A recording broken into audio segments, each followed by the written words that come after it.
এই কি ব্যাপার, মুড়িটা কোটোর মধ্যে হাত ঢুকিয়ে ঢুকিয়ে খাচ্ছ কেন তুমি? একটা কোনো পাত্র নাও, নিয়ে খাও।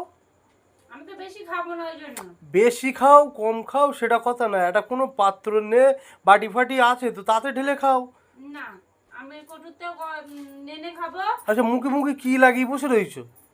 আর প্রচুর বড় হয়েছে, দুই চাবারিতে প্রচুর বড়, তার জন্য শাকের গুঁড়ো লাগিয়েছি। ও কমে যাবে, হ্যাঁ? দেখি কি হয়। তা মুড়িটা ওই হয় রেখে দাও, আর নয়তো কোনো পাত্র এনে খাও, ওরমভাবে খেও না। কেন বলো তুমি? আরে কিরম দেখাচ্ছে ওটা, তুমি ওর মধ্যে এটো করছো কেন? একটু কোথায় করলাম? তো ওর মধ্যে তো নেচ্ছ, খাচ্ছ। নিলাম, নিয়ে একটু খেলাম। তোমাদের ভালো কথাও বলা যাবে না। তা নীলা খেলে তা ওটা তো এটো হলো তো নাকি? আমি তো বেশি খাবো না মুড়ি। তা বেশি খাও আর কম খাও। কি বেশি খাও আর কম খাও? ওরম করে টান মেরে ফেলে দেবো একদম। বারে ভালো কথা বলতে এসে টান মেরে ফেল দেওয়া। সব সময় যে কোনো কিছুতে এসে এরকম করবে। ঠিক আছে, তুমি তোমার মতো করে খাওয়া, আমি চলে যাচ্ছি।